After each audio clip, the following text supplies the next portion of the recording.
meditasi ada. Tersedia juga asrama bagi mahasiswa putra dan putri yang berada dari luar daerah Tangerang. Kemudian jangan khawatir, di Staben Sriwijaya keamanan terjamin karena dijaga dengan keamanan 24 jam non-stop. Kita juga akan melihat bahwa saat ini prestasi yang diraih oleh Staben Sriwijaya pada sebuah kesempatan perlombaan nasional, yaitu meraih kejuaraan pada Mahaniti Lokadama yang diselenggarakan oleh Kementerian Agama Republik Indonesia. Kejuaraan yang diraih mulai dari juara 1 Lomba Pengembangan Kreativitas Mahasiswa Bidang Karya Cipta, juara 2 Lomba Pengembangan Kreativitas Mahasiswa Bidang Karya Cipta, juara 3 Lomba Pengembangan Kreativitas Mahasiswa Bidang Karya Cipta, juara 2 Lomba Pengembangan Kreativitas Mahasiswa Bidang Penelitian, juara harapan 2 Lomba Pengembangan Kreativitas Mahasiswa Bidang Penelitian, juara harapan 1 Lomba Pengembangan Kreativitas Mahasiswa Bidang Pengabdian kepada Masyarakat, dan juara harapan 2 Lomba Pengembangan Kreativitas Mahasiswa Bidang Pengabdian Masyarakat. Nah, hadirin yang hadir di kesempatan ini, tentu dengan melihat situasi dan kondisi Staben Sriwijaya saat ini, prestasi yang diraih, tentu tidak ragu lagi untuk merekomendasikan kepada saudara-saudara dan juga teman-teman kita untuk mendaftarkan diri kuliah di Staben Sriwijaya. Tentunya pertimbangannya akan semakin mantap. Karena apa? Ya, biaya kuliahnya terjangkau, namun kualitasnya luar biasa. Beasiswanya ada dari yang berprestasi dan yang tidak mampu. Kemudian dari prestasi yang sudah ditampilkan tadi, yang sudah disampaikan juga, jadi dosennya juga profesional dan kompetensi pada bidangnya. Dukungan teknologi informasi pasti, kemudian jaringan kerjanya luas loh ya, dan juga lulusannya mudah diterima di dunia kerja. Itulah seputar Staben Sriwijaya.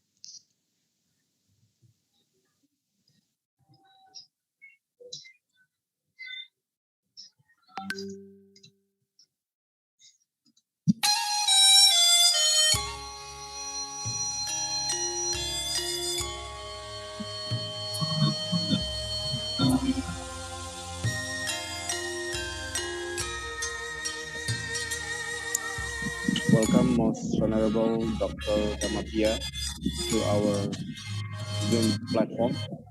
How are you? Namaste.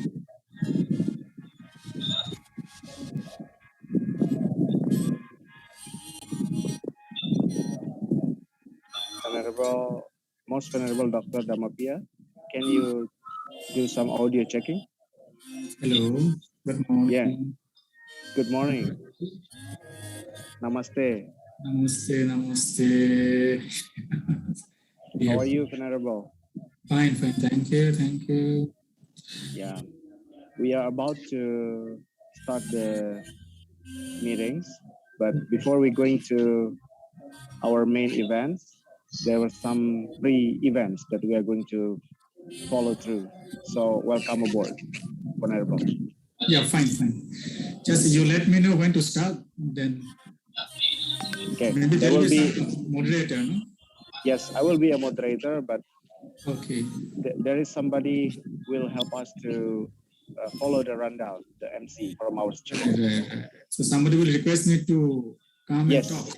Okay, Yes, then after, exactly. So okay, fine. Till then I'll be quiet. No problem. Okay, thank you, Venerable. Right. Namaste. Bande. I speak for 1 hour. Namo Buddhaya. Namo Buddhaya, Sukhiya, Mangalok, BFP. Hello, so I speak for 1 hour or half an hour for how long? Yes, you will be speaking in 1 hour and followed by 30 minutes Q&A. Okay, suppose if it exceeds 1 hour? Yes. No, suppose my talk exceeds 1 hour, is it allowed or I have to? Yes, allowed. Is it allowed? Of Okay. course. Fine.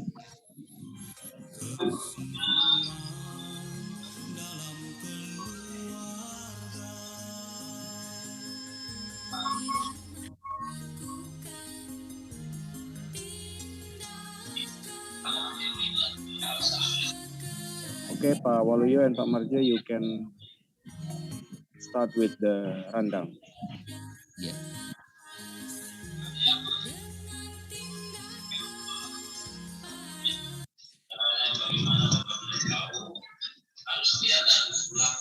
Sri Wahyuni, are you here?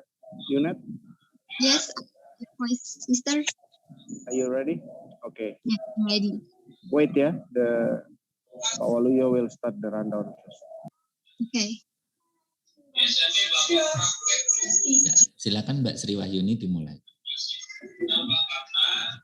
Very much for kesempatan buat saya. The Venerable most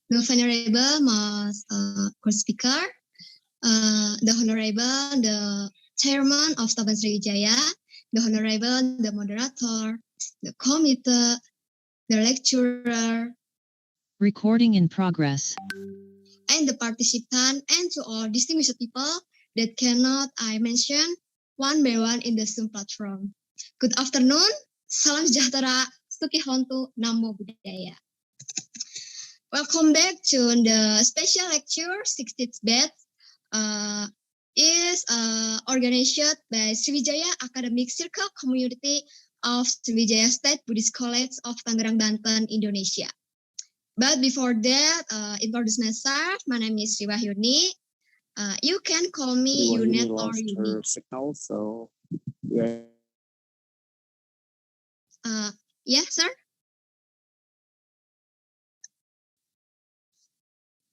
Okay, baik. Saya lanjut ya. In here, I will be a master of the ceremony of today's special lecture. From start to finish. Okay, ladies and gentlemen.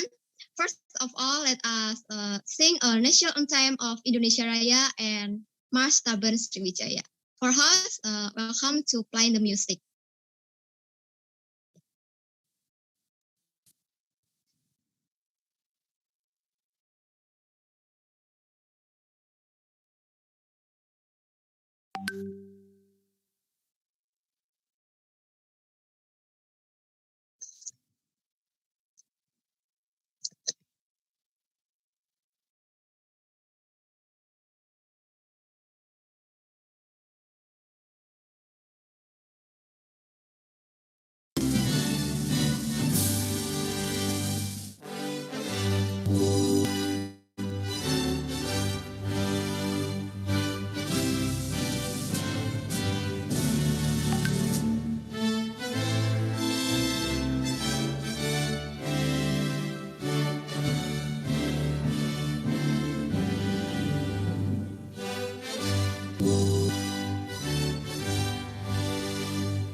negeri Sriwijaya, lahirkan tenaga taat dan setia pada aturan hukum agama Buddha dan hukum negara Indonesia.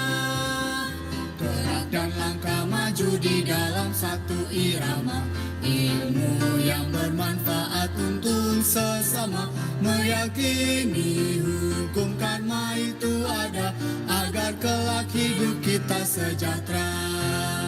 Ayo mari berjuang bela alma mater kita dan cinta tanah air Indonesia. Jadilah tunas bangsa yang berhati jujur menuju negara jaya makmur.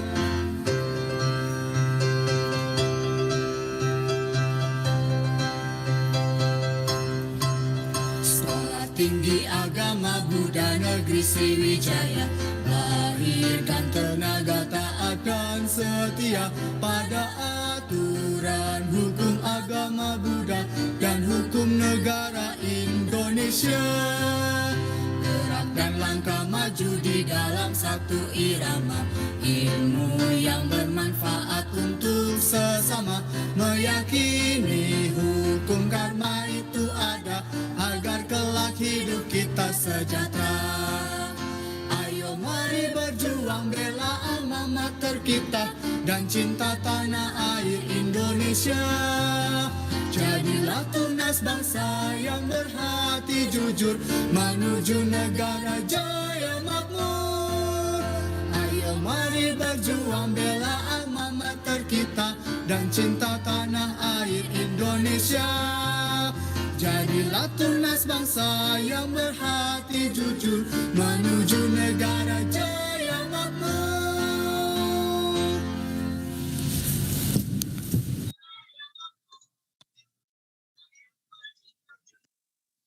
Okay, thank you everyone. Before this event gets started, let us take a virtual photo. Participant, please get your camera open so the host can capture the best smile of yours. Host, can you kindly take the best picture? Ya, baik, terima kasih. Silakan membuka kamera.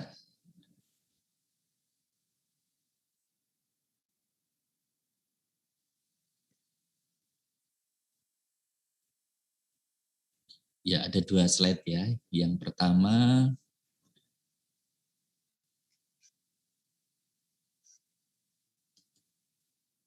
yang kedua, ya, cukup. Terima kasih Mbak Sriwahyuni. Okay, thank you, Mr. Waluyo. Okay, ladies and gentlemen, our today topic is Buddhist community around the globe, unity in diversity. Our respected guest speaker is Most Venerable Dr. Dhamammapiya, Secretary General International Buddhist Confederation, New Delhi, India. This session will be moderated by our lecturer, Dr. Edi Ramawijaya Putra, Magister Pendidikan, who is currently the Vice Chairman of Sriwijaya State Buddhist College of Tangerang, Banten, Indonesia. Okay, without any further delay, I would like to pass the time and floor to Mr. Edi for the moderator. To Mr. Edi, I invite you to take over this session. Gila pakai bahasa Inggris nih.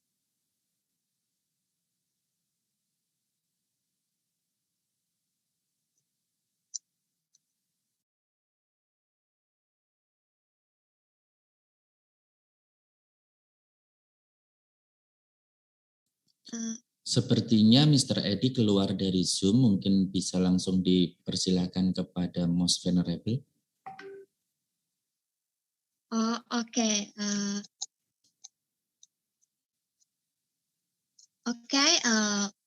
For the Most Venerable Dr. Dhamammapiya, in this time, can you share your knowledge and experience from the participant of Sriwijaya State Buddhist College in Indonesia?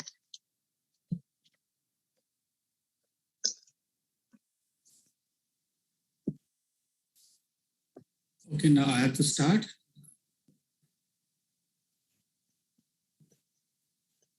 Do I need to start now or somebody will speak? Am I audible? Yes, sir. Yes, sir. Am I audible? Can you hear me? Yes, I hear your voice. Okay. So I start now. First slide. Now, do I start now or somebody will speak? Yes, sir. You can start now for this moment.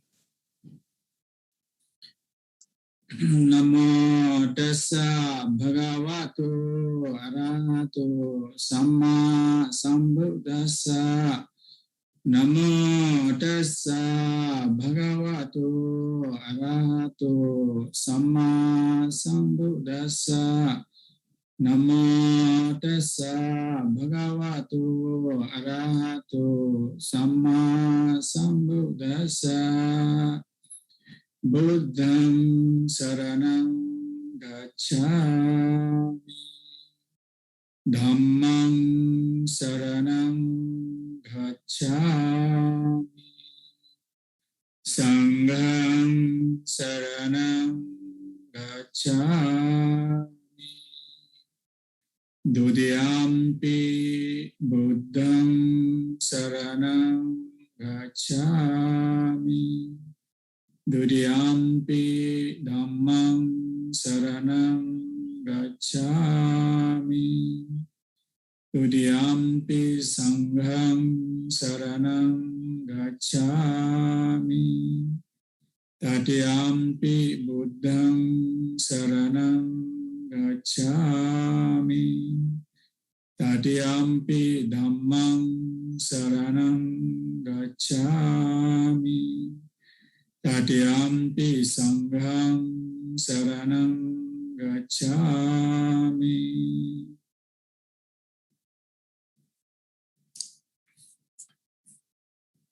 A very good morning, good afternoon, good evening to everyone who are participating and viewing this special lecture program from different time zone from across the globe. As it has already been said by MC that today's topic of the lecture is Buddhist community around the globe, unity in diversity.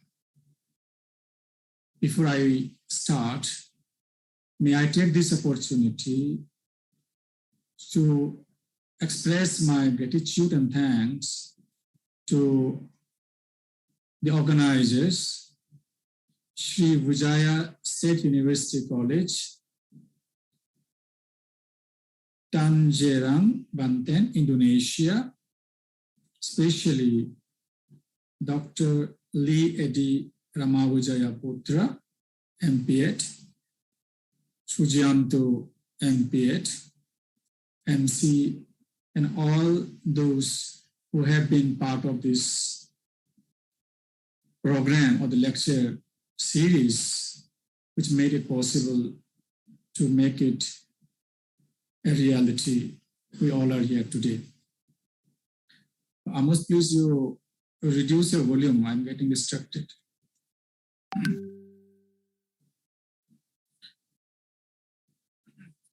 The topic shows that we have to talk. So Amos, your volume is getting coming to me. Amos, you reduce your volume. Okay. The topic, as it is given, Buddhist community around the globe, unity in diversity. It has 4 main areas. One is the Buddhist community. The second is Buddhist community spread around the world. That is globe, around the globe. And third is the Buddhist community, which is diverse in nature. It is diversity.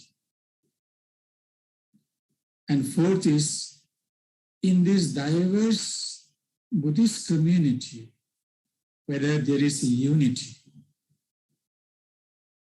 There is Buddhist community in the world, and there is a diverse nature of Buddhist community, if at all, that we have to find out.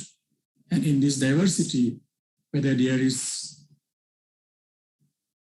unity or not. This is what we have to speak today. Before we go to understand, or before we try to understand the Buddhist community around the world, I feel it is necessary to run through briefly the history of the origin and development of Buddhism. Unless and until we know the background, it will be difficult for anyone to have a comprehensive idea how Buddhism or Buddhist community is diverse or widespread. Here, when we talk about Buddhism, we are talking about Buddhism or the Dhamma taught by the historical Buddha known as Sakyamuni Gautama the Buddha. Historical Buddha. We have seen there are some other concepts relating to the Buddha that we find today. These concepts, they are maybe the personification of the qualities or the powers of the Buddha, or there may be some reason to project the Buddha as the incarnation of some deity or Almighty God or something like that. But here when we talk about Buddha Sasana, Buddhism around the world, what we know is this is the Buddha Sasana or the Dhamma taught by the historical Buddha, that is Sakyamuni Gautama the Buddha. This understanding of Buddha and his teaching is that whether it was Sakyamuni the Gautama the Buddha or any other historical Buddha in the past, we do not know exactly when they have existed, but we have 28 Buddhas in the past who are said to have existed. And in this kappa, in this world system, there are supposed to be 5 Buddhas to appear, out of which 4 Buddhas have already appeared, and Gautama Buddha was the 4th, and one is yet to come, the Maitreya Buddha.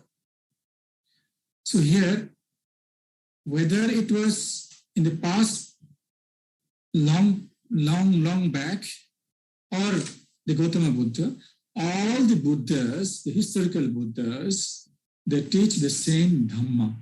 This is what is the teachings of Siddhartha, the Gautama Buddha. He has told the task of any Buddha is to uncover, to unveil, discover the truth which is there. And it is the work or the task of every Buddha to teach the same Dhamma which is universally true all the time. So, the historical Buddha, Gautama Buddha, as we know, appeared as Siddhartha Gautama in Lumbini, present Nepal. Then he came to India, today's India, in search of truth, and became awakened and enlightened at Bodh Gaya, and came to be known as Gautama the Buddha, the awakened one. After being enlightened for 45 years, he taught the Dhamma which was taught by the previous Buddhas also. The Dhamma is the same. What is the purpose of a Buddha to teach Dhamma? This is the question. Any Buddha, after becoming Buddha, becomes the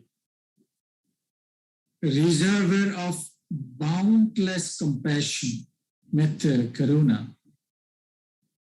The Buddha feels the pain of the human beings, other living beings, the suffering of the human beings, other living beings, and out of boundless compassion, Buddha gives the Dhamma, teaches the Dhamma a way out so that the living beings, human, non-human, animals, devas, who are suffering, undergoing different kind of sufferings, misery, socially, physically, mentally, and in many other ways, can overcome and get rid of those misery and suffering. That is to say that Buddha always teaches the path, the Four Noble Truths, which is universally true, the Eightfold Noble Path, which is as an integral part of the Four Noble Truths, to mitigate the suffering of human and non-human living beings, number one. Number two is to evolve and improve the quality of life for human beings and of course for other living beings as well, if possible. To evolve in the sense, when a person is born with different propensities, we call sankhara or sanskar, or dispositions that might have been carried from the past or from the parents genetically. And when the person, boy or girl, grows up, get influenced by the environment, and this environment can be either positive or negative, destructive or good. So, as a human being or a person aspires to have a successful, peaceful, and contented, fulfilled life, one has to evolve. And in this process of evolution, one can improve the quality of life. That is where the Buddha can guide by his teachings, instructions, and the path that he has discovered. And when we are to talk about the quality of life or improving the quality of life, what we mean is from a state of destructive mindset, feeling uneasiness, restlessness, depressed, all the time having negative mindset, negative thought, negative speeches, and doing something negative, destructive, to a state of freedom from all this kind of negative propensities, negative dispositions of mind, where one feel free from misery, where one experiences tranquility of mind, when one experiences absolute freedom from the conditioning factors leading to experiencing misery and unpleasant feelings. That is the higher level of life or the quality of life. In the Buddhist term, there are 4 stages of this path and fruition. One can progressively move higher upward. And even then, even though one doesn't reach any one of these 4 stages, at least if followed the path as given by the Buddha, one at least live a balanced life, peaceful life, with clear understanding of the world and nature and the relation between human beings and the surrounding environment and other living beings. This is what the teachings of the Buddha, which is taught by all the Buddhas, to evolve oneself progressively, to improve the quality of life so that one can come out from the destructive propensities, destructive behavior, destructive personality, and do something good after achieving the higher quality or higher level of experiences. 3, it is the duty of the Buddha to guide people to overcome defilements and thereby get relieved from destructive actions and harmful behavior. You might have seen during the life of Buddha, so many people have gone transformed, including Angulimala and many others who were wandering, destroying lives, but after coming in contact with Buddha, their life totally got transformed and changed. So all the Buddhas, they guide people to transform their life. Of course, it is up to the person whether we are ready to get ourselves transformed or not. Buddha cannot compel or force upon somebody. Buddha can only guide. The next is to cast away or remove wrong views, superstitions, and blind faith. In today's world also you find there are many superstitions and wrong views and blind faith are dominating the human vision, the human understanding. And the result is violence, communal disturbances, terrorism, bomb blast, bloodshed, and social disharmony, and so many other things. That is what Buddha tried to teach or straighten their view by removing those wrong views. For example, if we hold the worldview that human life is to enjoy whatever is available in the world at any cost, by destroying the life of anybody, any living being, you kill and eat and do whatever you like. After you die, then you'll be given a place somewhere in heaven or paradise or something of that sort. And you'll be given so many people to serve you. If that is the worldview, then those people will act accordingly. And if there is a worldview which says you do good action out of compassion, you act and help others, and it is natural when you do something good, good will happen. When you help others, you'll be helped. When you give, you will get it. There is cause and effect relationship, which is natural.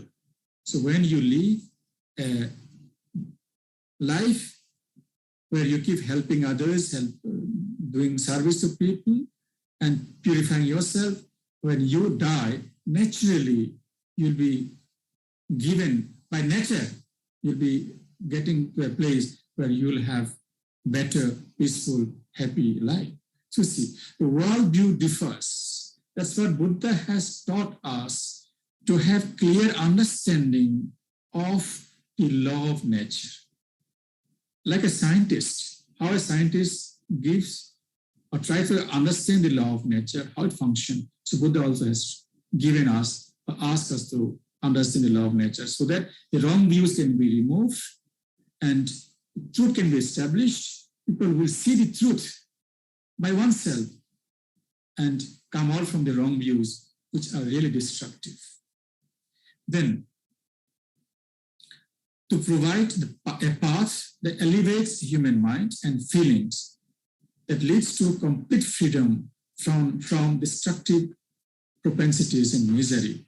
That's also the task of the Buddha, all the Buddhas, they do. Next is to create a balance in life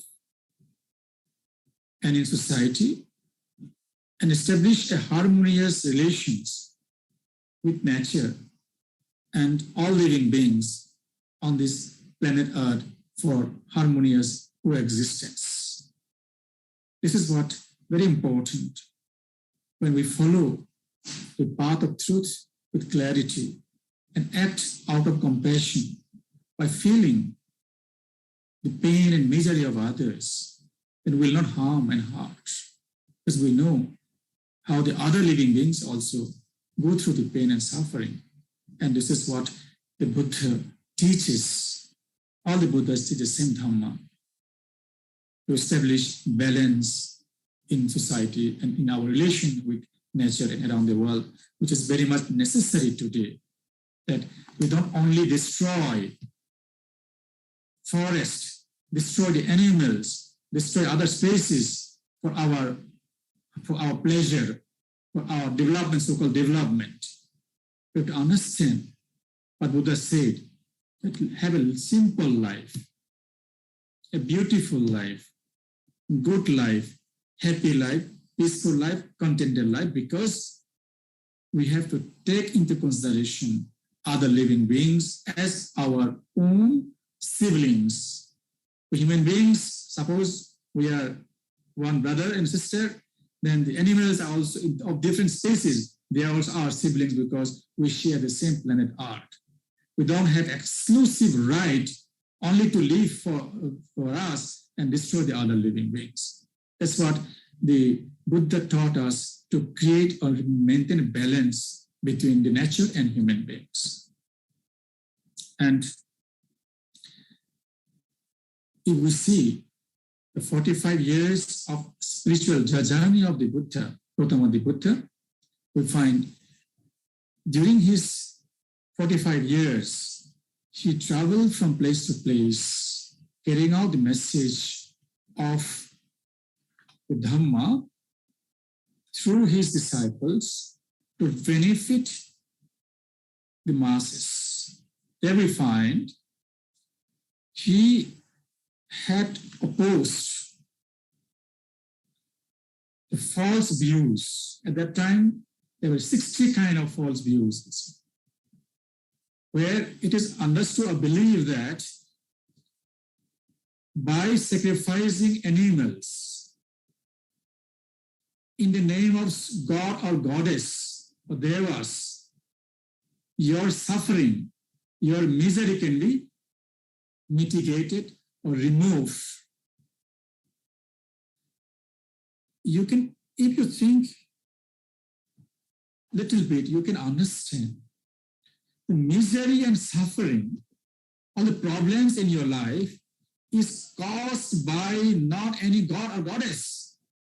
It is caused by yourself or the surroundings, by human beings. So how can, by sacrificing or killing an animal, a meek and helpless animal, in the name of God or Almighty or Deva or whatever, your problems will get solved. Many people do that. Just it is an excuse to bribe the Almighty God, but who cannot be bribed actually. This is actually a wrong view. So Buddha opposed this practice, sacrificing an animal, the meek and helpless animal, in the name of mitigating or removing your suffering, your problem. It means we have been taught that take responsibility for your own action, whether it's good or bad, whether you're causing suffering or happiness, you're responsible for your own action. That's what Buddha tried to convey this message at the time, which was very much prevalent at the time. Second thing was social injustice. At that time, the society was such a closed society kind of thing, where divisions in society based on the birth, which is known as caste system in India. The Brahmana, the Kshatriya, the Vaishya, the Sudra, and many other things. Right. There is no interaction between the lowest, so-called lowest strata of people with the highest strata of people. For their own existence, they have to struggle, and they are like suppressed and exploited. And they were not treated even human beings to that extent. So it was also a wrong view that certain human beings are higher by birth, others are lower and untouchable by birth. And there cannot be any mingling or interaction in terms of marriage or otherwise.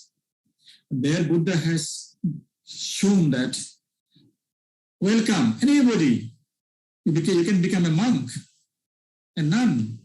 So once you become a monk or enter into the Sangha, Buddhist Sangha, then what happens is your earlier identity as higher caste or higher, coming from higher family, higher state of family, as Brahman, Kshatriya, whatever you call, or you come from Sudra, Vaishya, whatever you call, the earlier identity diminishes. There's no more strata based on birth, but you can have your quality of life based on your practice of Dhamma. Practice of Dhamma, that is how you improve the quality of your life, your mind, that will determine your identity. That's what Buddha has given social justice, entry to Sangha, to everyone from all walks of life, as long as you are a human being with proper mindset, not insane or mad, of course. See, so this is what Siddhartha Gautama has taught, that to establish social harmony and social justice. And you find that many other things at that time the Buddha tried to address. One among many is that there was the competition among different masters of different schools of thought or traditions. 5, 6 schools were there in existence, claiming that what they are teaching was the right path, which can guarantee eternal peace or moksha, or freedom. But it was a promise, only a promise. But Buddha has established that by following the Four Noble Truths, 8 Four Noble Path, you yourself can experience in this very life the moksha or liberation or nibbana. That is given to people of all walks of life. This is what the historical background of our historical Buddha, Sakyamuni, the Buddha that we have to understand. as we know, the Buddha has lived for 80 years. And 45 years, he had the ministry of Sangha as spiritual leader. At the age of 80, he passed away. Then what happens after that? This is the question. So after his passing away, during this time, Buddha has traveled to several places. As per our record, mostly they are in the northern or the northwestern India, including Nepal, present Nepal. So it was limited to this kind of, or these areas, that time known as Jambudipa, but that is the area. So Buddhism or Buddha's teaching were confined to those places. But there is also a claim that Buddha had gone to Sri Lanka by himself. And some people say Buddha was there personally in Arakan state of Myanmar today. And many other claims are there. But what we understand is Buddha physically traveled in this area, the northwestern part of present modern the India, that is including part of the Nepal. Then how this Buddhism developed as we see today, this is a question now. Here to see that immediately after passing away of the Buddha, that is after Mahaparinibbana of the Buddha, the elderly monks, the arahats, enlightened monks, they felt, they understood, they realized that it was necessary to convene a congregation coming together and recite to see what Buddha has taught to whom, to compile kind of thing. That time it was verbal tradition. So 3 months after passing away of the Buddha, the first Sangha Council took place. The idea, the reason was to compile and preserve the purity of original words, original teachings of the Buddha. See, that time it took place in Rajagaha, that is in today's Bihar state of India. Rajgir, we call Rajgir. Then after that, Buddhism went on, mostly in those parts of India. Then second council took place. It was after 100 years of Mahaparinibbana of Buddha. Second council. And the second council, it was in Vaishali, in today's Bihar, not very far from the first council, the place of first council. It was 100 years after Mahaparinibbana of Buddha.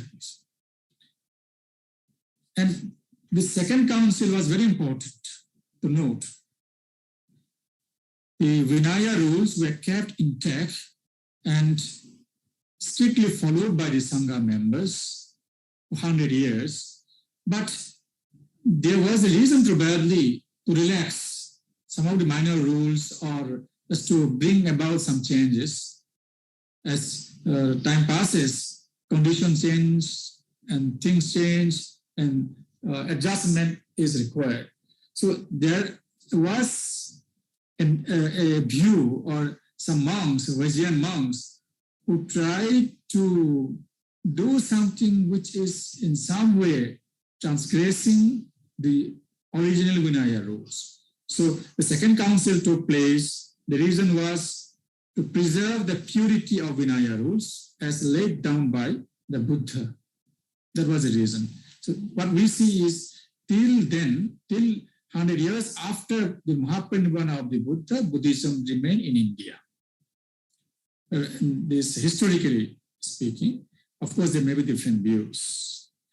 And there comes actually in the second council a kind of disagreement on Vinaya rules.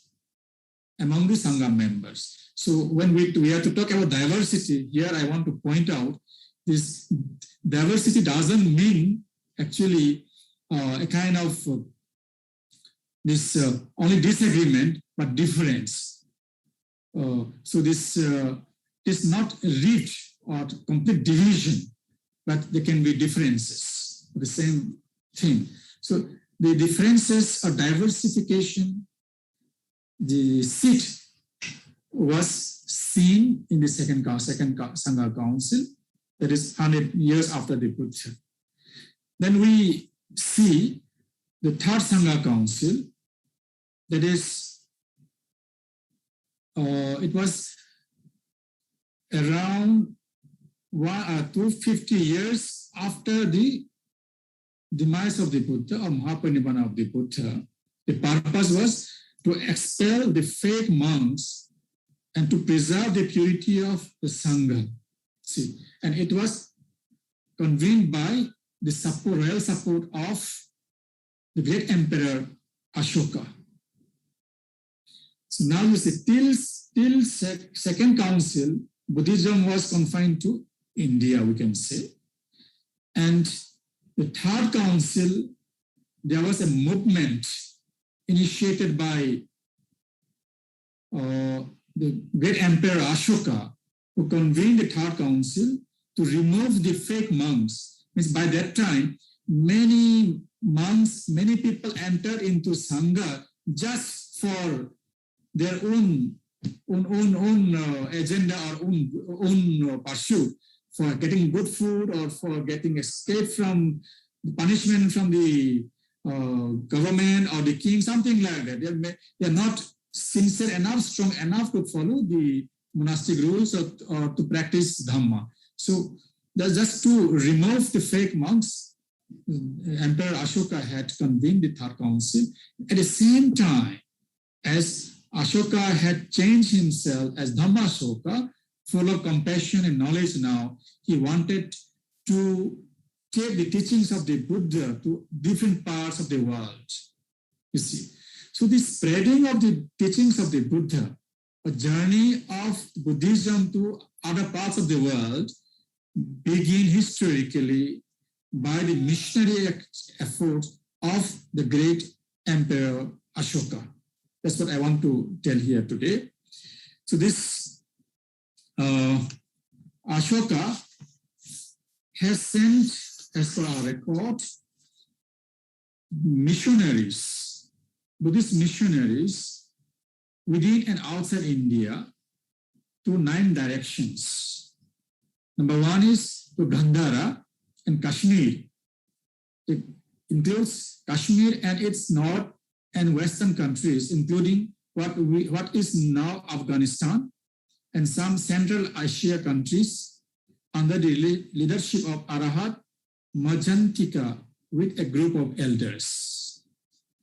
Then, second direction, Ionaka, which is Macedonia, Greece, including the Greco-Bactrian states of Europe, modern Israel, Syria, Iraq, and Egypt, under Arahat Maharakhita and a group of elders. Then third direction, Sina Himawanta, that is modern China and the Himalayan countries of Ladakh, Himachal Pradesh, Nepal, Tibet, Bhutan, and Sikkim, under Arahat Majjhima and a group of 5 elders. Then fourth direction, Swarnabhumi, that is Burma, modern day Myanmar, and the Southeast Asian countries of Thailand, Cambodia, Laos, Malaysia, Indonesia, and Vietnam, under the Arahats, Sona and Uttara, and a group of elders. Then fifth direction, Sri Lanka, under the Arahats, Mahinda, and a group of 5 bhikkhus, Sangha Mitra as well. Then sixth direction, Mahimsa Kamandala, modern Karnataka and the Deccan states, including Andhra Pradesh, Telangana, under Mahadeva and a group of bhikkhus. In seventh direction, Maharatha is modern Maharashtra state and Madhya Pradesh, under Arahat Maha Dhamammapiya and a group of bhikkhus or elders. Then Vanavasi, the southern part of India, including Karnataka, Goa, and Kerala, under the Arahat Rakkhita and a group of elders or bhikkhus. Then Aparantaka, Western India, including modern Gujarat, Rajasthan, and Pakistan, under the Arahat Yonaka Greek Dhamma-Rakkhita and a group of bhikkhus. So what we see here is the journey of Buddhism to other countries began after the Emperor Ashoka took initiative to send out Dhamma missionaries, or Buddhist missionaries, to spread the teachings of the Buddha for the welfare and benefit of the people who have not heard and received the invaluable teachings of the Buddha, the Dhamma, in other parts of the world. So this is how, I wanted to show that the Buddhism traveled to other parts of the world, starting from Ashoka time, that is 3rd century BC. We have some other verbal tradition saying that during Buddha's time, some people went to Myanmar, Tapusa, Ballika, like that. Might be, but as per the record or the data, what we know is Ashoka the Great only had taken planned initiative to carry out the Buddhist missionary work across the globe, which we have seen. Then,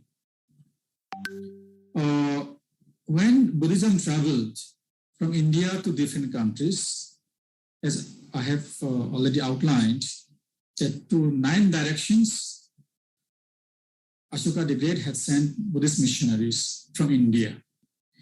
After that also, from time to time, different Buddhist missionaries went out.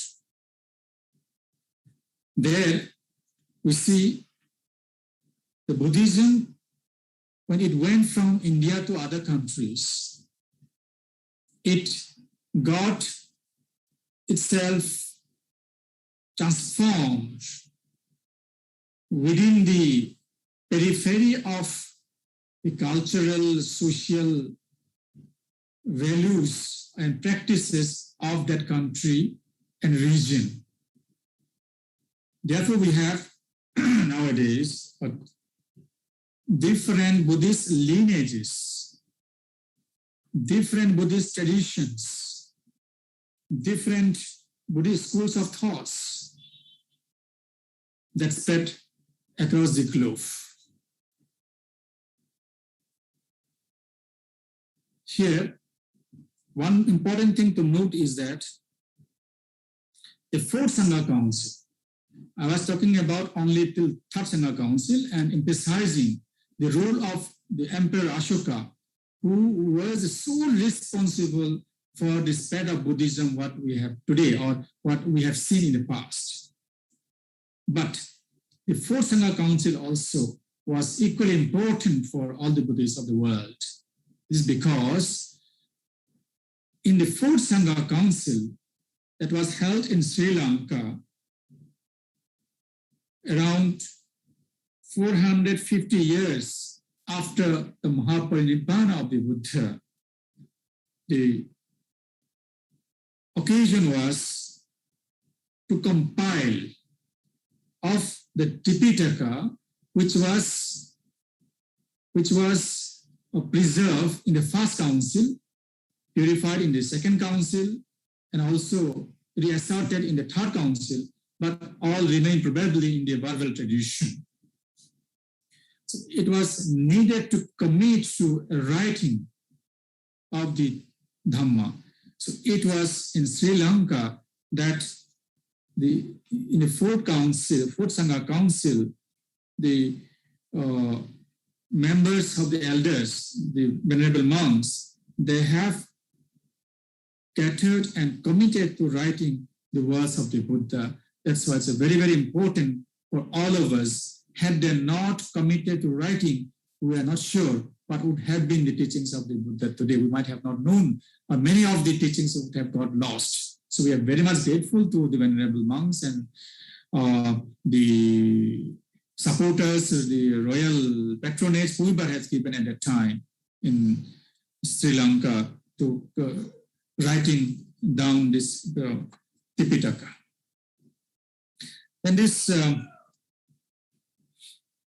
after that, what I was saying is the Buddhism went to different countries and took different forms, assimilating the social, cultural, intellectual values of that country and fitting in harmony to the local culture, so that the local people of that country or of that region also feels Buddha's teaching is of their own.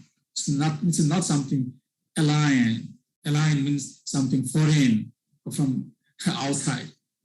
So that is the quality of Buddha's teaching. It's a universally true. The truth. What is universally true, or the Dhamma, is true irrespective of time and space. That is the quality of the teachings of the Buddha, the Dhamma. So nowadays what we have is, we have Chinese Buddhism, we have Japanese Buddhism, we have Thai Buddhism, we have Malaysian Buddhism, or Indonesian Buddhism, Sri Lankan Buddhism, India Buddhism, Nepal Buddhism, Tibetan Buddhism. Or nowadays we have also, I think, American Buddhism, African Buddhism, Europe Buddhism. I don't know how many other names we can cite or we can tell. That means the Buddhism went and took the form of the country and culture, and without any bloodshed, without any conflict with the existing culture. This is the beauty of Buddha's teaching of the Dhamma. Wherever Buddha went, there was no conflict with the existing culture. When it went to China, it absorbed those Taoism or Confucianism, whatever teachings were there, got adjusted, improved in terms of teaching and experiences, way of life. When it went to Japan, it got assimilated into local culture, Shintoism, or like that.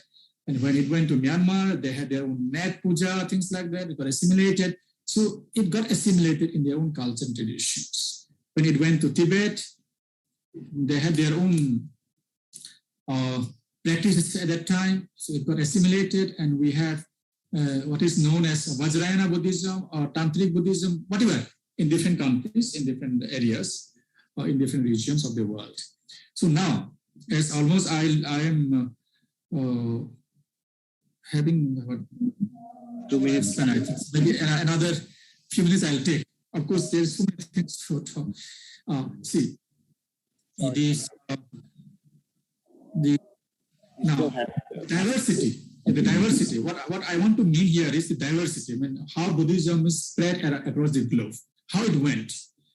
So this now we can divide into 4 regions: the Asia, Europe, America, and Africa. And when we say Asia, it includes both the Southeast Asia, then East Asia, Central Asia, Far East Asia, including Pakistan, Afghanistan, Iran, Iraq, all those places where Buddhism had spread. We had evidences, archaeological evidences in Uzbekistan, Afghanistan, Pakistan, and Kazakhstan, many other those Central Asian countries. The remains of Buddhism there. Our venerable Japanese monk, Terasawa-san, so he's working in those areas, Central Asia, just to preserve those ruins of Buddhist archaeological sites. I was told that there are still some small communities, the local people who follow Buddhism there. I feel it is necessary that we should go and establish a reconnection with those people. There are old friends. When Ashoka had sent the missionaries in the 3rd century BC, So the descendants are still there, though they have faced the strict rules under different religion, but still they have preserved. Some people are still there, it's in practicing Buddhism till today. We should go and reconnect with them. That's what I feel, that IBC is actually working on this line, because this corona situation has come up. Otherwise, we would have gone there to Uzbekistan and other places just to survey and reconnect with Buddhist people in that area. Okay, this is the Asia. And we have in this Southeast Asia, in all these countries, our Myanmar, Thailand, Vietnam, or those Cambodia, Indonesia, Malaysia. Okay, in our Asia, like including Japan, South Korea, Vietnam, Sri Lanka, India, Nepal, Bangladesh, Bhutan. So in all these countries, we have Buddhism. This is one area, Asian Buddhism, right? In Asian Buddhism also, if we see in terms of our practices, there is a difference, but not disagreement. Right, difference, but not disagreement. What I mean is, here is, we don't disagree that the Sakyamuni Gautama Buddha existed. We don't disagree on this point. Though we may have differences in understanding and practicing the teachings of the Sakyamuni Buddha, right? We don't disagree on the Four Noble Truths. We don't disagree on the Eightfold Noble Path. And we don't disagree on many other important teachings of the Buddha. We all agree that Buddha has taught these things, and they are useful, and they can be practiced and experienced even today. Right? Then, if we see the Buddhism in Europe and America, that is later development, maybe 19th, 20th century development. Asians went to Europe and America and started establishing monasteries, meditation centers. And we find today the Buddhism in the West, either it is in Europe or in America, it is not exactly what we have in Asia. So there is some element of Western values or Western culture integrated into Buddhism there, and we have Western Buddhism, right? This is the diversity just I'm trying to outline or speak about. And recently we have now Buddhism coming up in Africa as well. Our Buddharakita Bhante there, he's working very hard to establish Buddhist Sangha in Africa and also teach the Dhamma among the people in Africa, South Africa, actually. So this is how diverse we are. And when we have to talk about the spread of Buddhism or the rise of Buddhism, it sounds very good. It gives us good feeling. But we should not forget the fact that there was also downfall of Buddhism, the rise and fall of Buddhism, that we all have to make a note. Buddhism or teachings of the Buddha had spread till far as Greece and then Iran, Iraq, Afghanistan, you see. And then in the East, everywhere almost.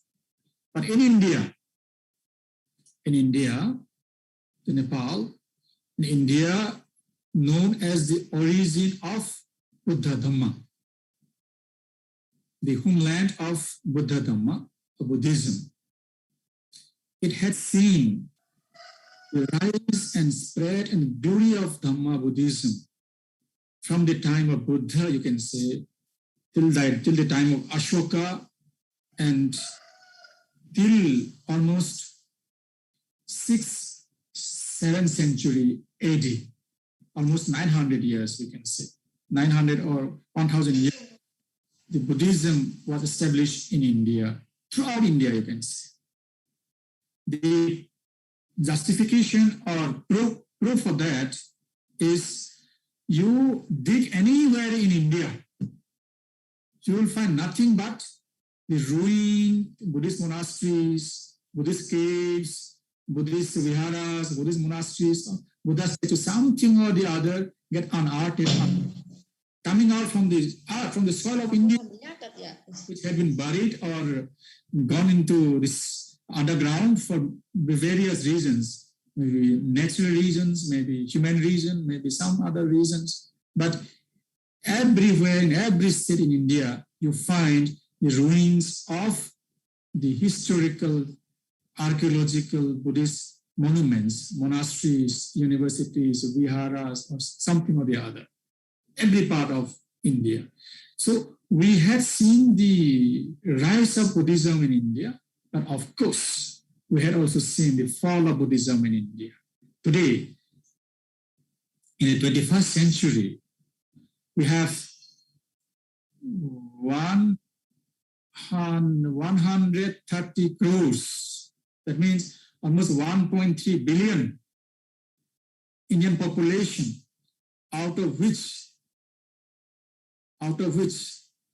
not even, I think, 100 million are Buddhist. So, as per census of 2011, the Buddhist population in India is less than 1%. It means maybe 100,000 or around like that, 10 millions or like this, you see. So this is the thing that we have to note, make a note. We are not to blame anybody. History will speak, or history speaks. The reasons, external reasons we have seen, internal reasons we have seen. It is not that the downfall of Buddhism, the outside factors are responsible. Definitely, outside factors are also responsible, but the internal factors are also equally responsible. That is the responsibility of Buddhist Sangha, the Buddhist lay Sangha, Upasakas, Upasikas, all were responsible for the downfall of Buddhism in India. Here, I want to just to point out the fact that, citing the rise and fall of Buddhism in India, that please, all our Buddhist brethren, brothers and sisters across the globe, wherever you are, whatever you are doing, keep in mind that do something for protection, promotion, preservation, and propagation of Buddha Sasana. That's what I want to say, because this is the thing that we have seen. And of course, even Indonesia, Malaysia, Sumatra, Java, and the Maldives, all those countries also have seen the rise and fall of Buddhism. This is a fact. We are not saying any history or true, or the story making any story. It's a fact that we all understand. It's all right. Whatever happened. But what we have to do is preserve the invaluable teachings of the Buddha, which can really provide solutions to the global crisis. Anyway, I'll be closing now with some just a few lines that when we are talking about the diversity in Buddhism, what we see today is Theravada Buddhism, Mahayana Buddhism, Vajrayana Buddhism, and country-specific Buddhist lineages or sects or nikayas, whatever you say. Like even in Thailand, we have different nikayas. In Myanmar, we have different nikayas. In Sri Lanka, we have different nikayas. In Tibet also, we have different nikayas or sect, whatever we call that. In Japan also, we have different traditions or lineages. So these are the different diversity in Buddhism, though we don't disagree and fight against each other. Hopefully we don't fight. I do not know. So, but there is a difference, or we are diverse in terms of our practices and our pujas and all these things. So this is the thing. And we are diverse not only in terms of our traditions, we are diverse in terms of the organized existential status also. Like we have many Buddhist international organizations, many Buddhist national organizations, many Buddhist regional organizations. We have many Buddhist local organizations. We have many Buddhist Sangha bodies. monks and nuns, and we also have many lay devotees or lay Sangha bodies. It's also diverse. What they are doing, that you all know, we know what the different organizations are doing, right? Then we have also, in terms of diversity, different Buddhist centers established in different countries around the world. We have meditation centers of different traditions. We have cultures and Buddhist cultural centers of different traditions in different countries. We have many monasteries, nunneries, religious centers, which are also diverse in nature, right? And we also have seen recently, maybe last 50 years or so, a new concept that came into existence called engaged Buddhism. So Buddhism is not supposed to be confined to monasteries or nunneries or meditation centers. That is good to purify, to elevate human mind, human life. But how does Buddhism or Buddhist community, Buddhist Sangha, take the responsibility of the world, the society? The question has come that is very much relevant today. If we are to compare with the other faiths, for example, the Christian missionaries or Christianity, they have clear action plan or program, educational, medical, health service, social service, and also the vocational service. So these kind of services are benefiting the society. It is not we talk about only the purity of mind and then this Nibbana and Noble Truth, Eightfold Noble Path. But when human beings, when human society is undergoing through a change, a revolution, or a kind of crisis, so how Buddhism or Buddhist organizations or Buddhist Sangha is contributing to solve this problem?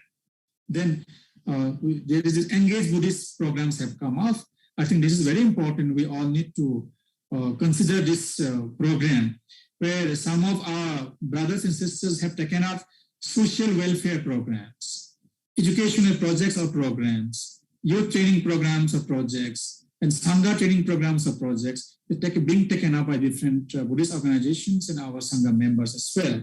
So we have to concentrate now on engaged Buddhist activities and programs to benefit our Buddhist society, Buddhist youth, in terms of knowledge, in terms of skill, in terms of their moral training, and in terms of broadening their outlook, and of course, evolving themselves and improving the quality of life for Buddhists as well as for the people of the world, right? Then, now coming to unity part. What I have shown is the diversity, how diverse we are in different countries in terms of different traditions, cultures, and then practices. Now the question is there any unity among the Buddhist communities of the world? I think this question I'll be throwing to the audience. I don't have exact answer on this. What I know is, yes, we don't fight, we don't quarrel like many other countries where in the name of religion there was crusades and the religious war like that. We never had. Well, we don't fight. But when we talk about unity, it means what? Coming together. Do we don't fight? Do we have differences? Do we have some disagreement? An agreement? But when we are to do something, do we come together for a common cause, for a common program, for a common objective? Then there will be unity. So I'll show this question to the audience. You are better to judge, right? And I'm sure we don't have roots in the Sangha, though we have lineages and traditions. Because we mingle, we mix up, we come together, we sit and we perform the programs and duties. If there is any kind of such kind of rite, I think this is not Buddhism, definitely. We are doing against the teachings of the Buddha. Buddha never wanted any rite in the Sangha, any division as such in the Sangha. Buddha wanted Sanghassa Samaggi, samagganam tapo suko. That means harmony in the Sangha, harmony between monks and monks, harmony between the lay Sangha, lay people, and the Bhikkhu Sangha, Bhikkhuni Sangha. When there is harmony in the Sangha, the Bhikkhu Sangha, Bhikkhuni Sangha, lay Sangha, then samagganam taposuko. There is a peace, there is development, there is improvement, there is whatever good will happen. That is why if there is anything that rifts or divides, we should be careful. We should humbly try to resolve it so that we don't have any rift or such kind of antagonism, disunity, disharmony in our Buddhist Sangha. Right. Now, just to have this few lines before I conclude.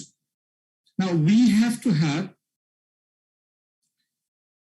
take off and identify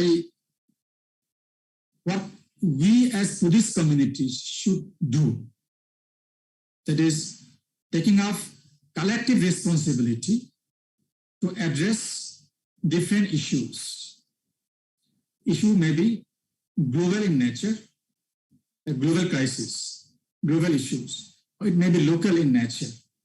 It may be regional in nature.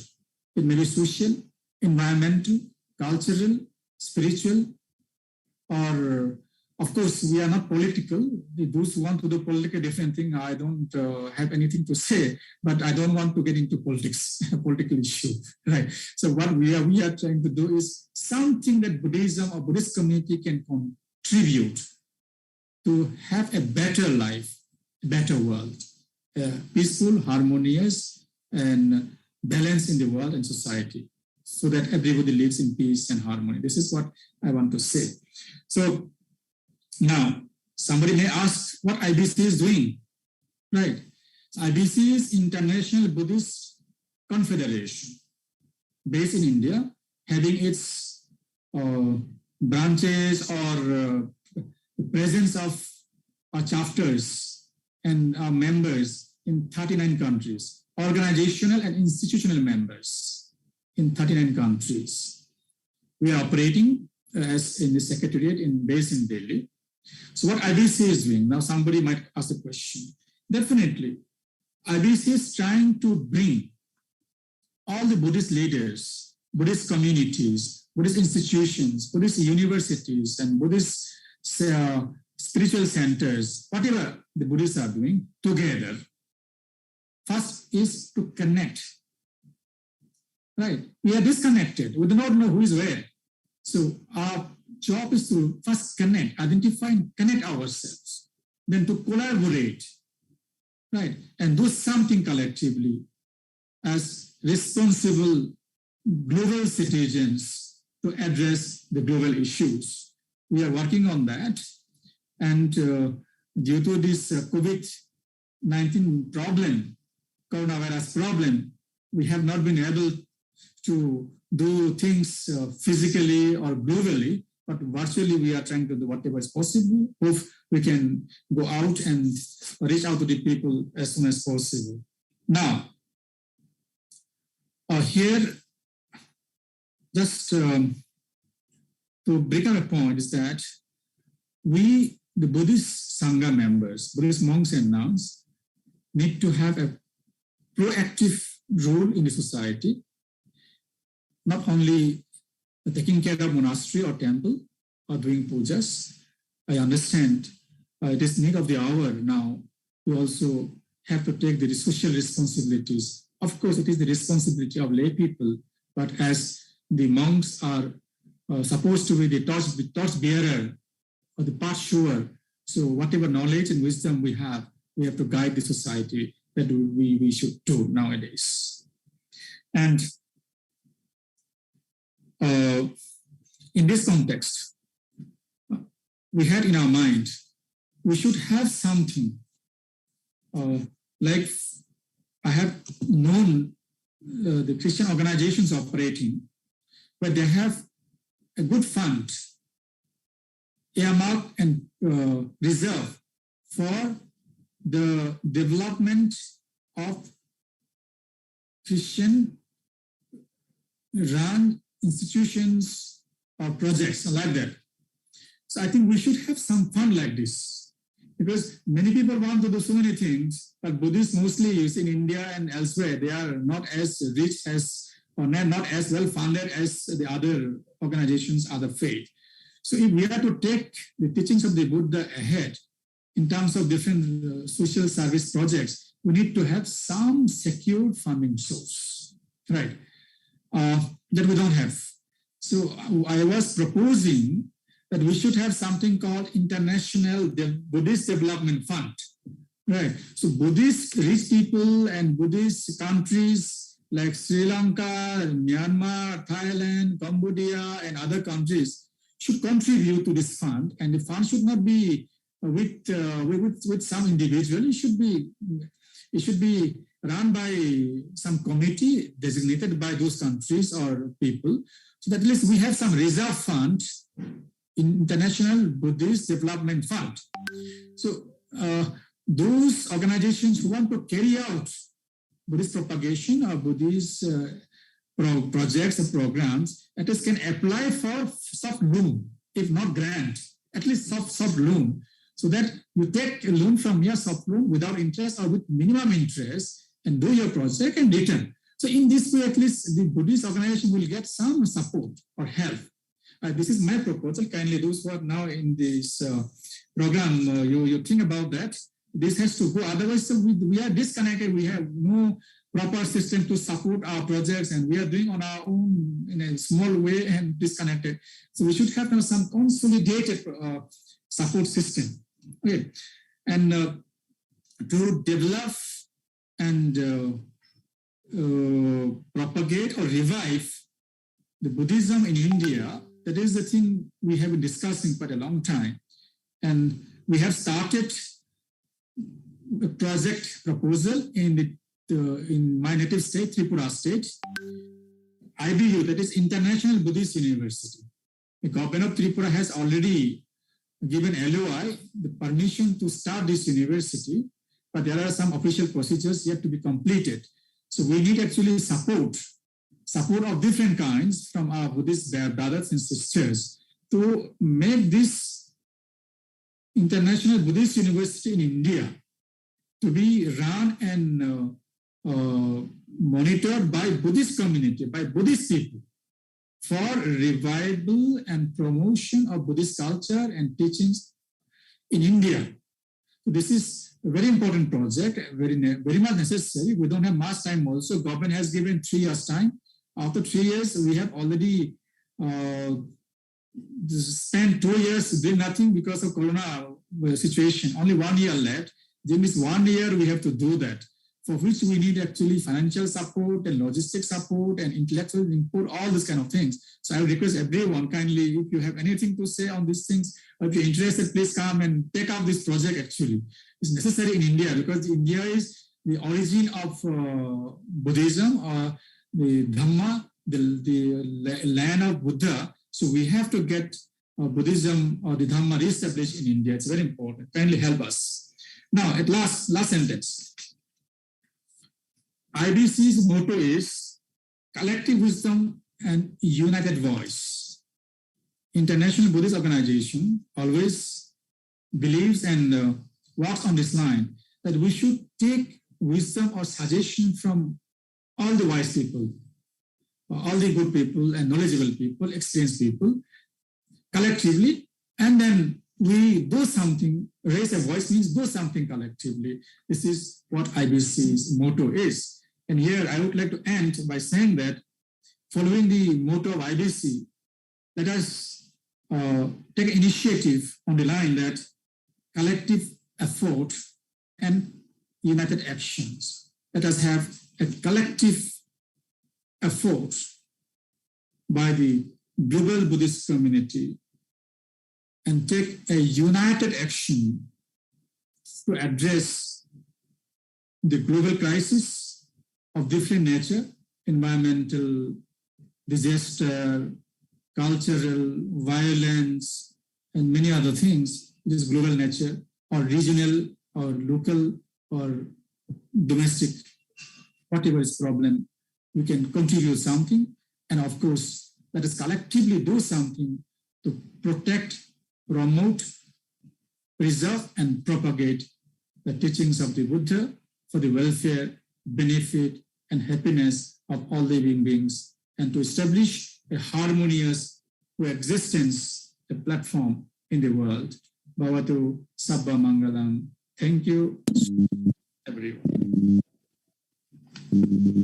Thank you, Most Venerable Dr. Dhamammapiya, for a very enlightening presentation. I am sorry for not being able to present in the earlier stage of this program caused by signal problems in my places. So, because the introduction session for our guest speaker today has been postponed, so I would like to reread the brief CV of Most Venerable Dr. Dhamammapiya, as he was presenting himself that now Venerable Dr. Dhamammapiya becomes a Secretary General of International Buddhist Confederation, which now placed headquartered in New Delhi in India. Most Venerable Professor Dr. Dhamammapiya also becomes a founder of Dhammadippa Foundation. And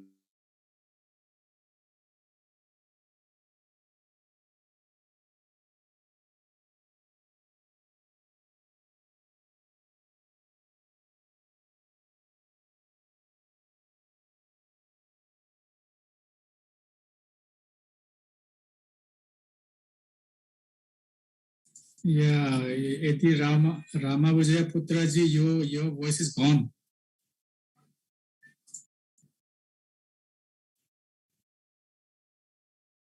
Maybe he got disconnected. Anyway, I think it's enough. We do not need much introduction. I am from India, Secretary General of IBC. Good enough. Please now go ahead with this if there's any QI or QA.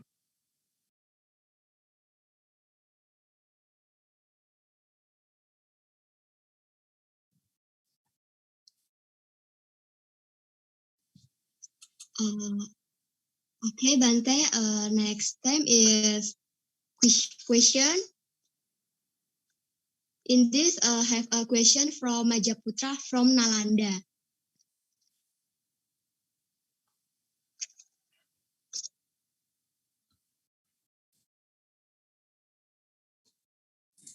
Yeah, you read out the question, please.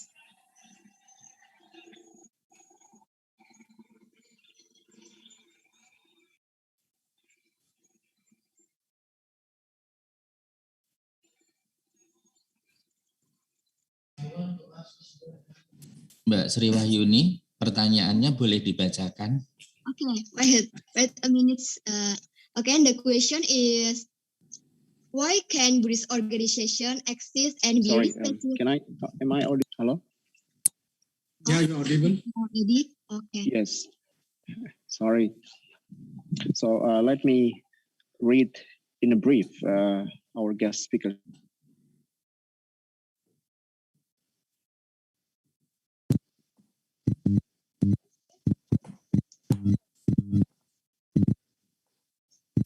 Mr. Edi, kalau denger kameranya dimatiin aja.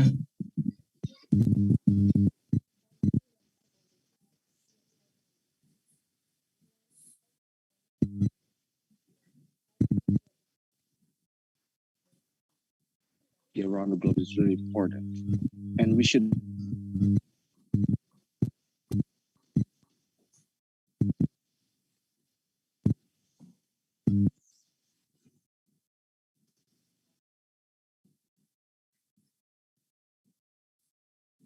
Yeah, any question, please?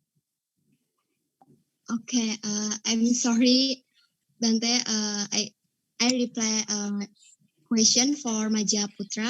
From Majaputra,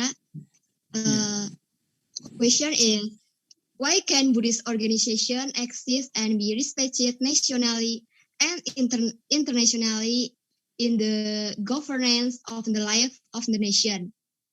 The state which is taken into account in its application. As an example of the history of the existence of the Majapahit kingdom in the past. No, I did not get your point. I mean, could you repeat, please? Yes.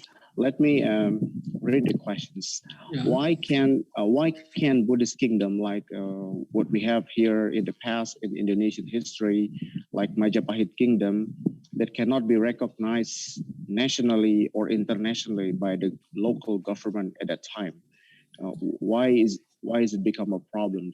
Why the Buddhist kingdom that existed in the past cannot be recognized by government and become the value of the life nations? What is your perspective in that point, Venerable?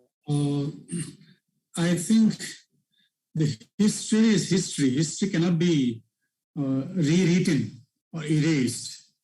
If it is rewritten, it is not history, it will become story. It cannot be erased from the pages of history. If one tries to erase the history, that will be what I understand, a crime to erase any history. So when we are talking about the Buddhist kingdoms, either in Indonesia or India or some other countries, I understand what existed, it existed. And whether to recognize or not recognize, I think it is the responsibility and also the laws or the constitution of the land to see whether to accommodate the diverse culture, diverse traditions or practices or belief systems. If some country doesn't want, then I think that need to be worked out. But I understand with broad mind, we need to accommodate diverse culture and traditions. Maybe we all have to work in this line for recognition of Buddhist kingdoms. I do not know whether you want to mean to have officially recognized, or it is not at all mentioned in the history that what you are mentioning now. Maybe we all have to work on this line. Thank you, Most Venerable. Now we have second question from Maja, the students of Nalanda Buddhist College in Indonesia, Jakarta.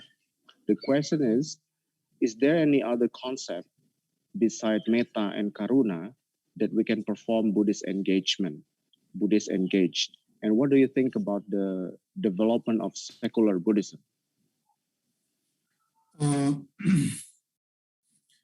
Buddhism is always secular. It is not religion. Buddha never taught a religion. Buddha taught the Dhamma, not religion. Dhamma means what is already inherited, inbuilt in the law of nature, which is timeless and beyond space, in space and time, the truth, the universal truth, eternal truth. Our duty is to understand it, like scientists, what are the conditions, causes and conditions that lead to suffering and misery, destruction, which are the causes and conditions or human actions that lead to harmony, peace, unity, and tranquility, balance in society. That's what we have to understand.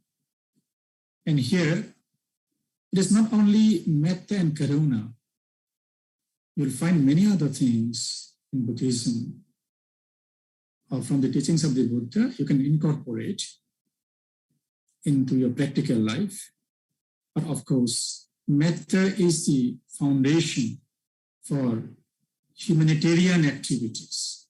If you are to help people, if you are to help yourself to feel good, so you have to have metta. It means your feeling, your mind should be filled with the vibration of calmness, the energy of being balanced and feel good. When you develop and cultivate the metta or the moichi, loving kindness, a good feeling, you feel good for others, compassionate. When you develop compassionate feeling, definitely your mind also gets recharged positive.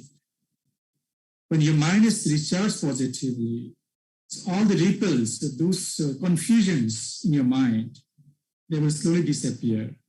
And if you practice concentration meditation, definitely it can remove confusions and distractions from your mind.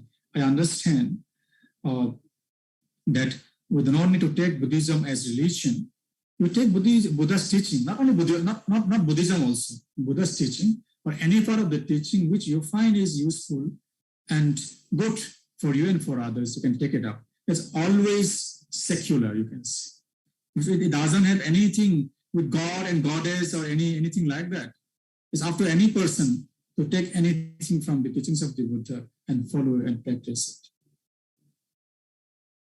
it. Thank you, Most Venerable. This program is also live streamed and can be viewed through our YouTube channel, Sriwijaya State Buddhist College of Tangerang, Banten.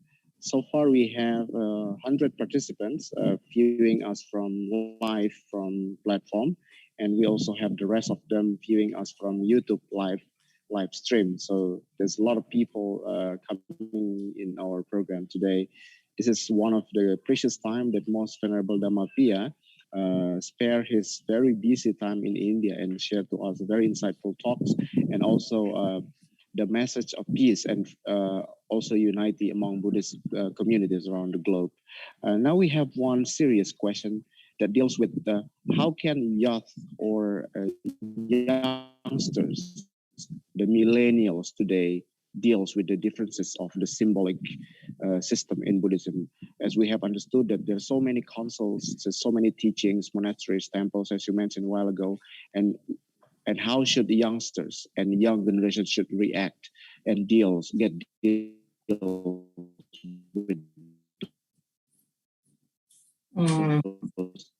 differences, Venerable? This is a very good question. Your question got disconnected in between, the voice got disconnected. What I understood is there are different practices and symbols as practiced by different traditions, how the Buddhist youth will reconcile or identify which is right or wrong, or which is good or bad, or which is useful or not useful, right? How to get to the right way of practicing, right thing in life, isn't it? Yes, exactly. Okay, if that is the question,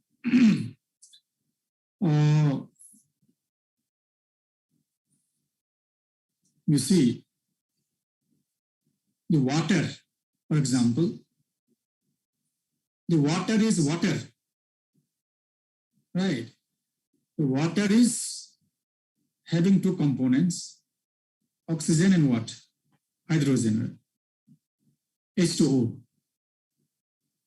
So this water, in its original nature, is pure. It's pure. But this water can be defiled, contaminated, when it is put in different container, in different form, or added from outside some elements, like what we have nowadays, Coca-Cola, Pepsi, 7-Up, Sprite, or so many other liquid cold drinks, right? So if you see the trend, these cold drinks of different companies, they are liquid. Definitely, originally it's water, but they have added so many other ingredients to it, and it assumed different separate name and taste, right? But originally water is the same, H2O. And the purpose and the effect of water is what? To cleanse, to purify, to wash away, to quench your thirst. That is the job of water. So also, there may be different traditions, different practices, different cultural setups, or different meditation centers, different symbols. Many things are there that have evolved and proliferated develop to today's Buddhist world or today's Buddhism, what we see. But Dhamma is the same, unchanged. The universal truth is unchanged. What the Buddha has taught, the Four Noble Truths, Eightfold Noble Path, or any other teaching, that you have to use your own brain, your own your own conscience, your own knowledge to identify and know which is original pure water, which is mixed one, and assuming Coca-Cola, Sprite, or something else. So like that, Dhamma, Buddha has taught the same Dhamma to all, to everyone. And all Buddhas have taught or will teach the same thing, the same Dhamma, it seems. There's no two Dhamma. Water cannot be something else other than H2O. Or if we have some other components, still it will be water, if it is water, right? So far we know it's H2O.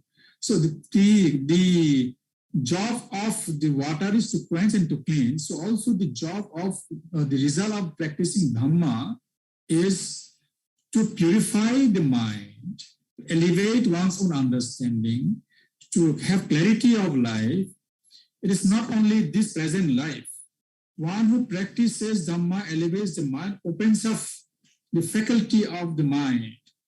It is said, you yourself can see and understand the things which are beyond the senses, beyond this our physical senses. Mental faculty can see that. So it is open to everyone.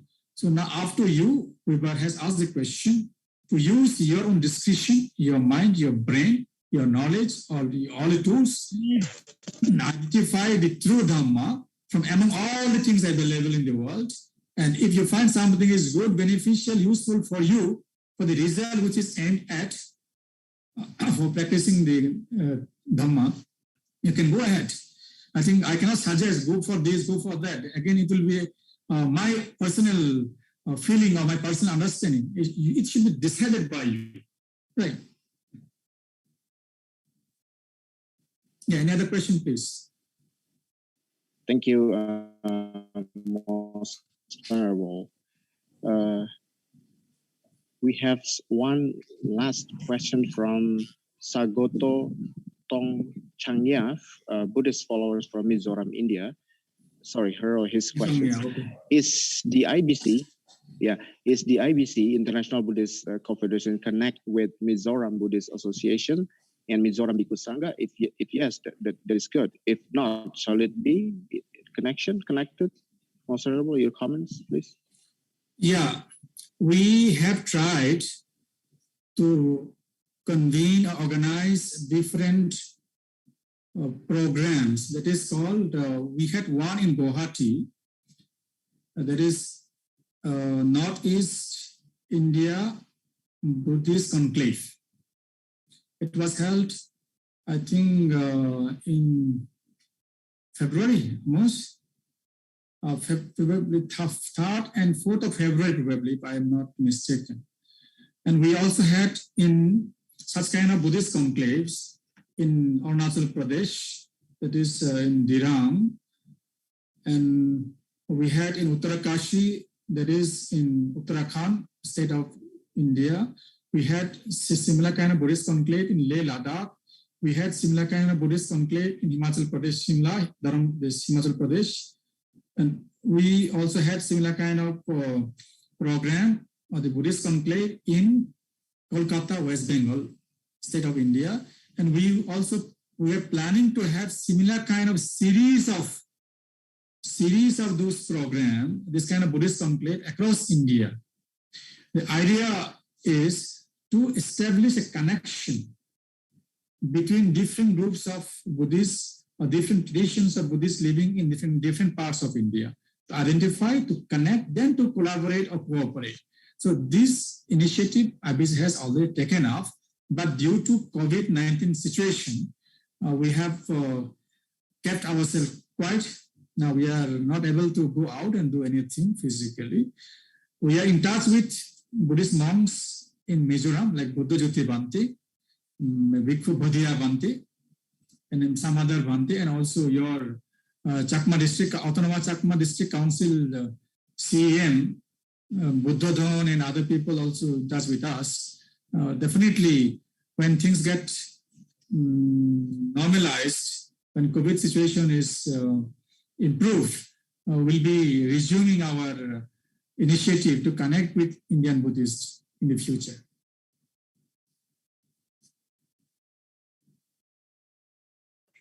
Okay, we have one last questions session from Venerable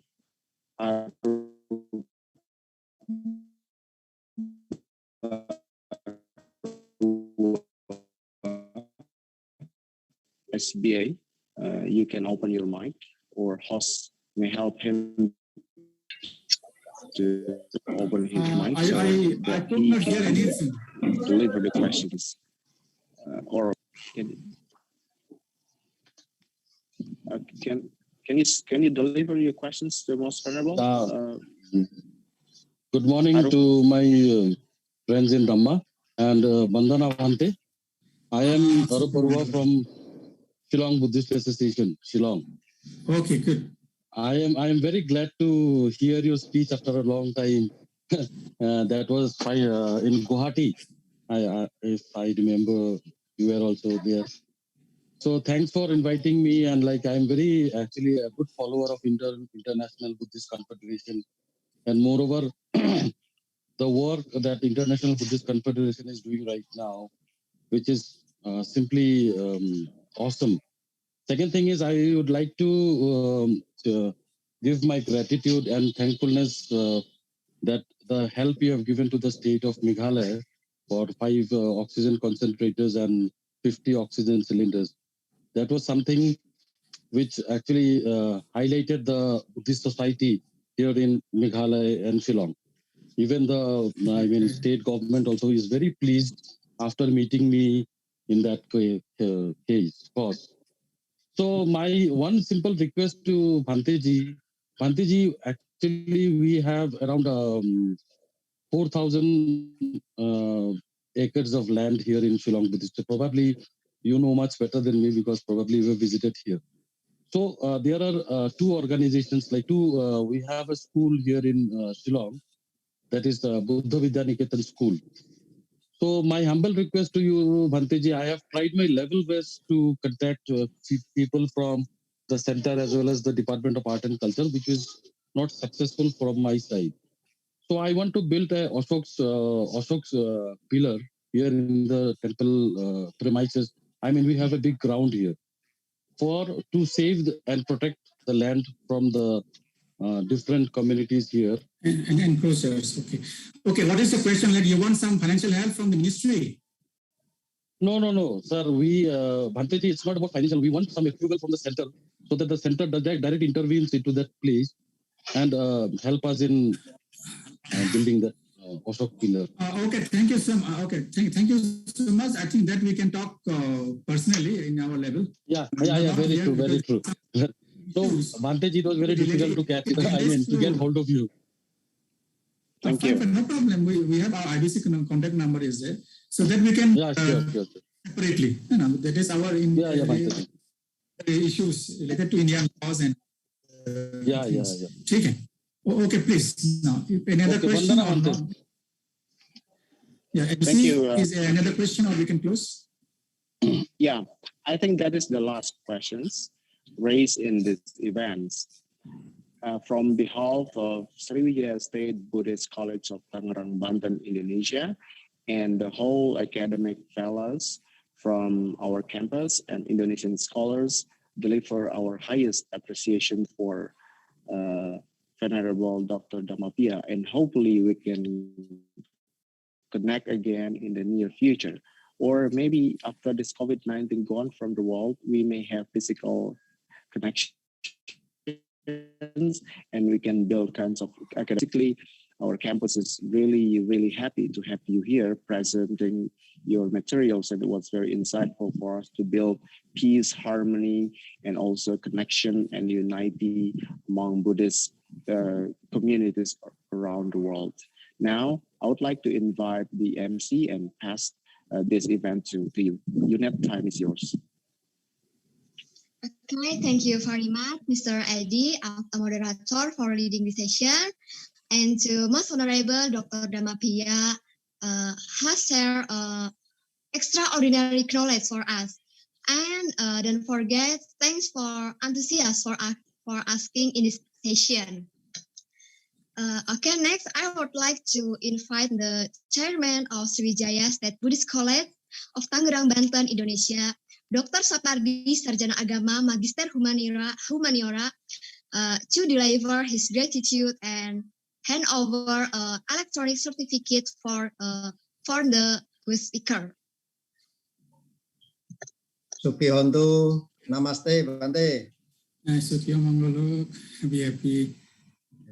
I'm Mr. Dr. Sapardi, as the head of Sriwijaya State Buddhist College, Tangerang, Banten, Indonesia. On this occasion, I'm happy to be able to meet with Bante Dr. Dhamammapiya virtually from Nepal, India. Thank you, Bante. I hope Bante healthy always. Bante has been pleased to provide interesting discussion about this Buddhist community around the global unity in diversity. Bante, in history in Indonesia, unity in diversity is Bhinneka Tunggal Ika, which is the basis in the uniting the Indonesian nation, which consists of many tribes, many languages, many varieties and culture, can grow harmoniously including Buddhists since the time of the Sriwijaya Kingdom, the ancient Mataram Kingdom, the Majapahit Kingdom, and now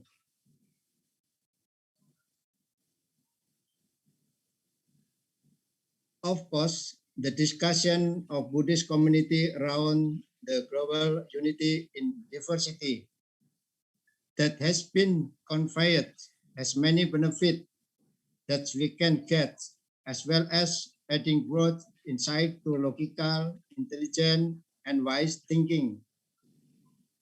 The Buddha has taught about a harmonious life that begins with self-regulation in the life of every human being. All conditions that occur depart and originate from the way we think, speak, and act. Therefore, the differences in the unity of Bhinneka Tunggal Ika are unique and very noble. This is a guide in the life of the nation and state for Buddhists according to Buddhist teaching in supporting the harmonization of the world community. Thank you and appreciation for Bante support in an effort to provide strength in the development of Sriwijaya State Buddhist College, Tangerang, Indonesia. Yeah, certificate, almost click certificate. Yeah, and thank you so much. Thank you so much. Maybe we can have closing chanting, MC. Thank you so much for the certificate. MC, can we have closing chanting or anything? Yes, Bante, please. Yeah, Bante. Yeah, we can have closing chanting now. Yes, Bante. Namo tassa bhagavato arahato sambuddhassa. Namo tassa bhagavato sambuddhassa. Namo tassa bhagavato arahato sambuddhassa. Bhavatu Sabbha Mangalam Rakantu Sabbha Devata Sabbha Buddha Nubhavena Sabbha Dhamma Nubhavena Sabbha Sangha Nubhavena Sada Sukhi Bhavantu Te. May all beings be happy and peaceful. May all beings be free from COVID-19 pandemic, ill health, suffering.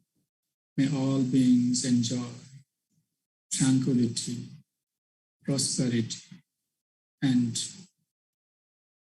peace of life. Thank you so much, everyone. Thank you. Thank you. Sadhu, sadhu, sadhu. Numodana Bante. Namaste. Thank you very much. Thank you, Venerable. Thank you. Thank you all. Please, time is yours, unit, to close down. Okay, thank you very much, Mr. Sapadi, as a chairman of Sriwijaya State Buddhist College of Tangerang, Banten, Indonesia. Okay, ladies and gentlemen, the session has come to an end. Thank you for your presence, for joining this session from beginning. On behalf of the committee and SACC team, I deliver my heartfelt appreciation. See you in the next SACC event and keep following our social media to get news update info. Okay, once again, thank you very much. Suki Hontu, Namo Buddhaya. Salam sejahtera, may all being are happy. Namo Buddhaya. Salam sejahtera. Thank you. Namo Buddhaya. Aduh. Thank you, everyone, brothers and sisters from India, Nepal, and Tibet. Thank you very much for your presence. Pak Waluyo, is there any information about the link of the certificate? Ya, sudah semua, Sir. Sudah semua. If you wish to have e-certificate, you can fill the evaluation form in the link provided in the chat box. The certificate will be sent directly to your email addresses. Bapak Ibu yang ingin menginginkan e-sertifikat dapat mengisi form evaluasi yang tersedia di form chat box, linknya, dan nanti sertifikat akan dikirimkan ke email Bapak Ibu semuanya. Terima kasih.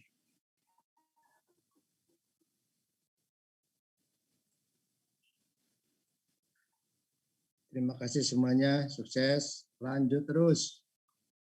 Siapa? Ya.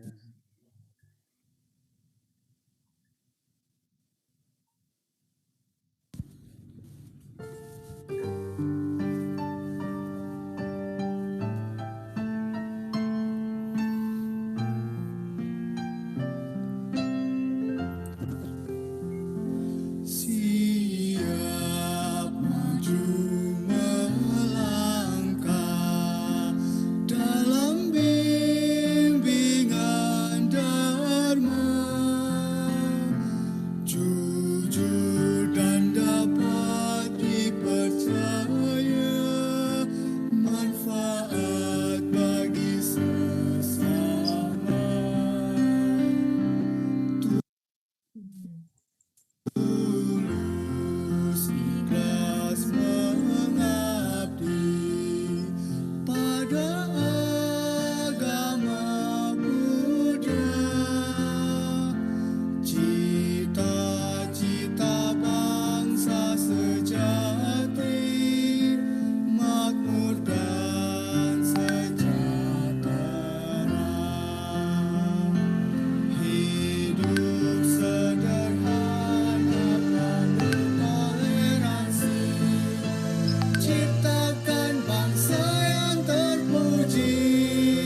tata